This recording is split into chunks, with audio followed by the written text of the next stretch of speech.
Hello and welcome to our daily news roundup on Atlantic TV. I am Ikechi Tejiri. Here are our top stories. Federal government moves to mandate officials to fly Nigerian airlines abroad. JAMB clears 85 underage geniuses for exceptional admission.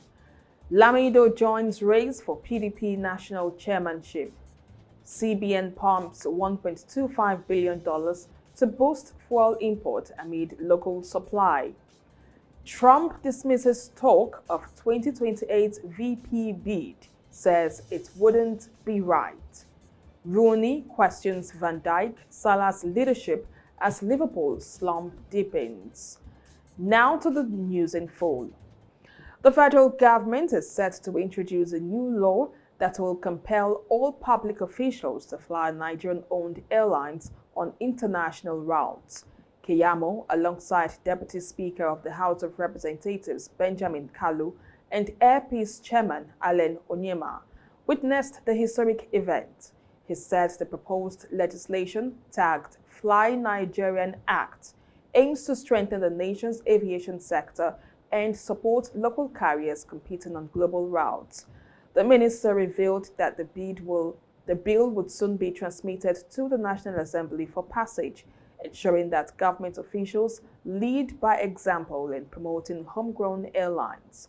Aviation Minister Festus Keyamo disclosed this at the Nnamdi Azikiwe International Airport, Abuja, during the ceremonial send-off of Air Peace inaugural direct flight to London Heathrow.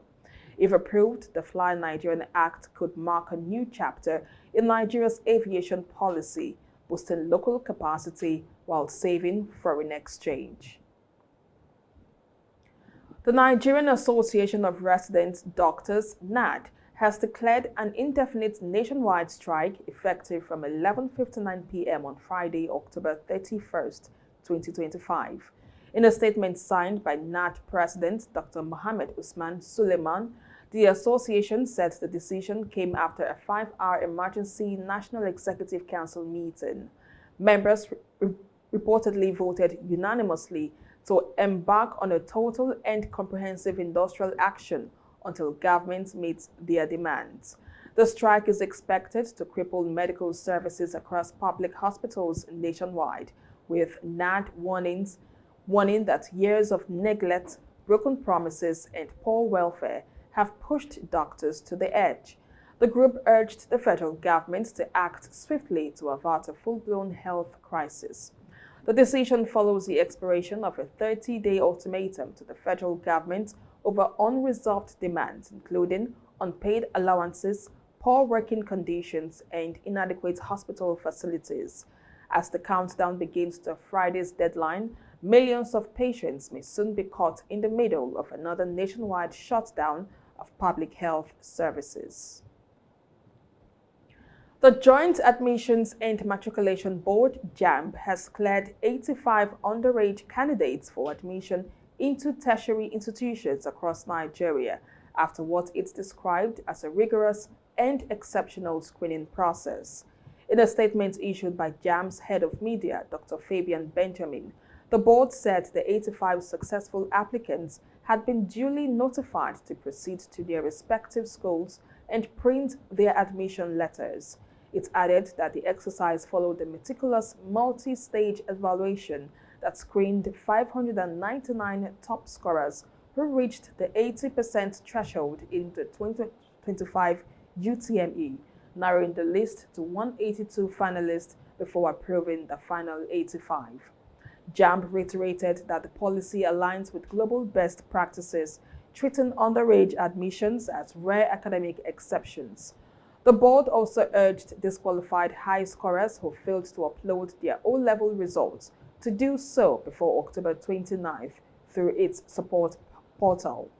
JAMB reaffirmed its commitment to transparency, inclusiveness, and academic integrity across all levels of tertiary education. The examination body set the candidates all below 16 years as of September 2025 emerged from over 41,000 who initially applied under the special category of exceptional admission. This development comes barely 2 weeks after JAMB restated that only candidates aged 16 and above by August 2025 would qualify for regular university admission, making this clearance a remarkable exception for Nigeria's brightest young minds.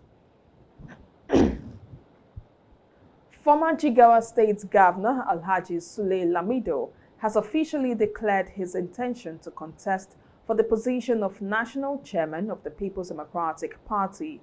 In his post, Lamido wrote, "By the grace of God, I shall today, Monday 27th October 2025, by 11 a.m. be at Wadata Plaza, the national headquarters of our great party, the People's Democratic Party, to purchase a nomination form to run for the office of National Chairman."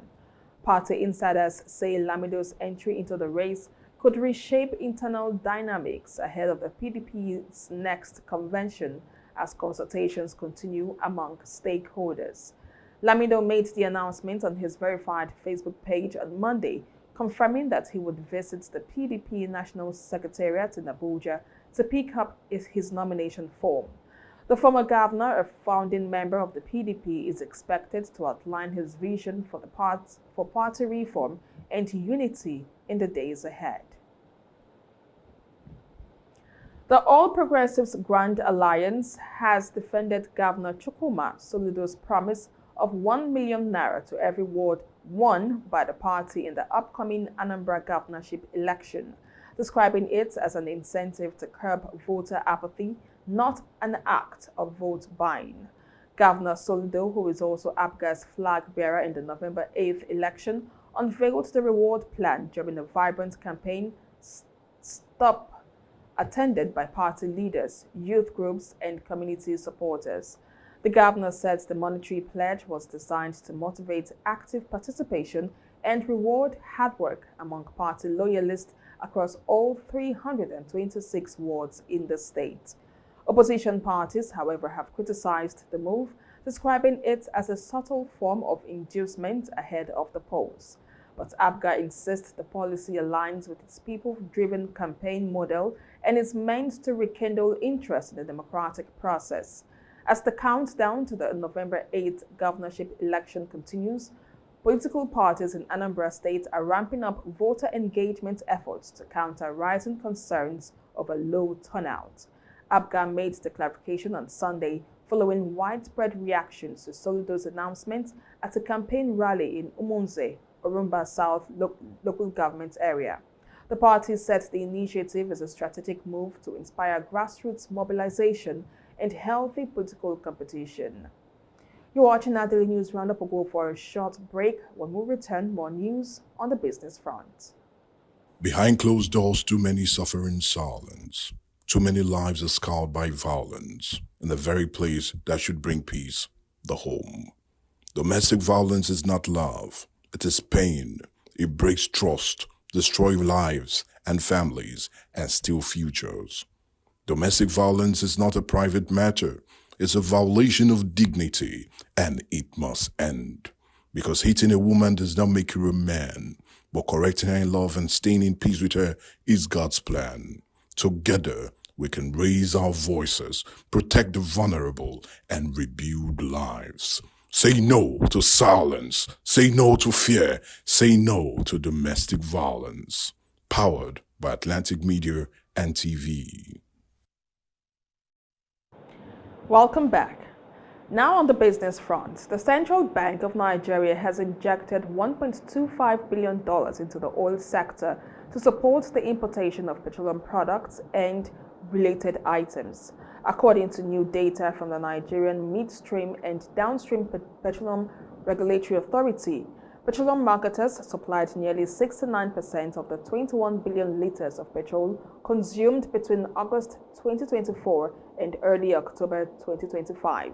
Industry observers say the CBN's intervention is aimed at stabilizing forex demand and ensuring steady fuel supply nationwide. However, questions remain about why importation persists even as local refining capacity expands. Analysts warn that until Nigeria fully embraces domestic refining, foreign exchange pressure from fuel imports will continue to weigh heavily on the economy. The move comes as oil marketers insist on continuing fuel importation despite the availability of petrol from the Dangote refinery. The Federal Inland Revenue Service (FIRS) has set a new record in Nigeria's revenue history, collecting a total of 47.39 trillion naira in taxes between October 2023 and September 2025. According to performance data obtained by news reporters, the figures reflect increased efficiency in tax administration, digital innovation, and compliance drive across key sectors. The FIRS says its focus remains on simplifying tax processes, expanding the tax net, and ensuring transparency in Nigeria's fiscal system. Experts have described the achievement as a boost to the federal government's revenue reform agenda and a positive signal for economic recovery. With 47.39 trillion naira already in the bag, the FIRS says it is not slowing down as the agency targets even higher revenue performance heading into 2026. Under the leadership of Chairman Zach Adedeji, the agency exceeded its revenue targets by 15%, marking a major milestone since President Bola Tinubu approved his appointment in September 2023. Away from the business front now to the foreign scene, the U.S. President Donald Trump has ruled out any plan to run for vice president in the 2028 elections, rejecting suggestions that such a move could help him bypass America's presidential term limits. Trump, now in his second term after returning to power in January, continues to draw speculation over his political future. Supporters have floated theories that he could run alongside current Vice President J.D. Vance in 2028 and retake the presidency if Vance stepped down. The notion gained traction after his former advisor Steve Bannon told The Economist there was a plan to keep Trump in the White House for a third term. But Trump's latest comments appear to shut down that speculation, even as Trump 2028 hats seen on his desk continues to stir conversations across Washington. For now, Trump says his focus remains on his current term and delivering what he calls unfinished business in his second and final stint at the White House. Speaking aboard Air Force One on Monday, Trump said while the Constitution technically allows it, he considers the idea too cute and not right.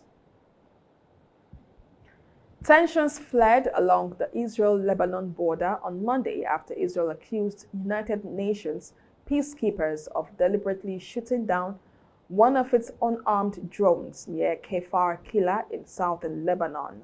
In a statement, UNIFIL says its peacekeepers used defensive countermeasures to neutralize what it called an aggressive UAV that posed a threat to their safety.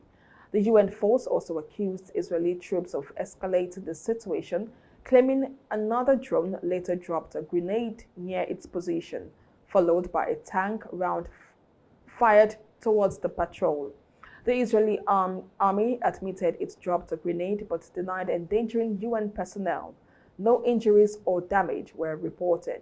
The confrontation highlights mounting ceasefire violations in southern Lebanon, where Israeli troops remain stationed despite a UN mandate restricting deployments to Lebanese forces and UN peacekeepers.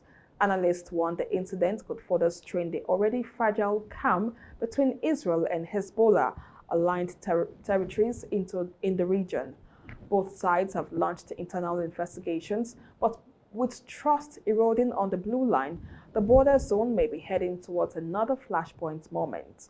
The Israeli Defense Forces said the drone was on a routine intelligence mission until UNIFIL forces opened fire, an act it described as intentional and unprovoked. But the UN mission insists it acted in self-defense, saying the drone flew dangerously close to its patrol.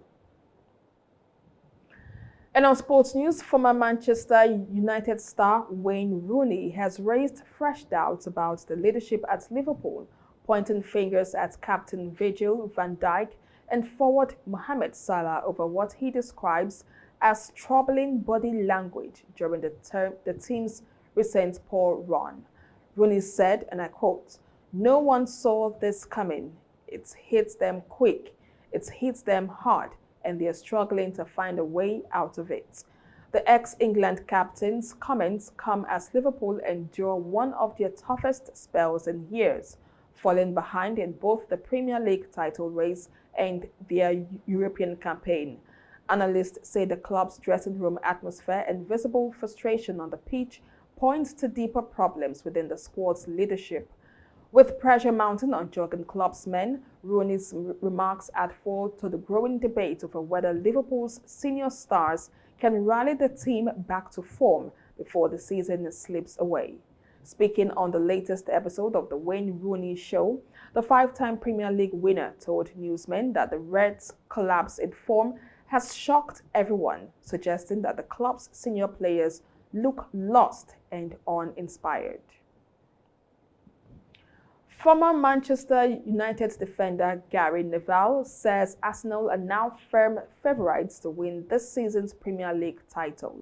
Arsenal's 1-0 win over Crystal Palace on Sunday pushed them 4 points clear on the top of the table, 7 ahead of Liverpool and 6 above Manchester City. Neville, who has backed the Gunners to win the league for 4 consecutive seasons, believes the campaign could finally be their moment.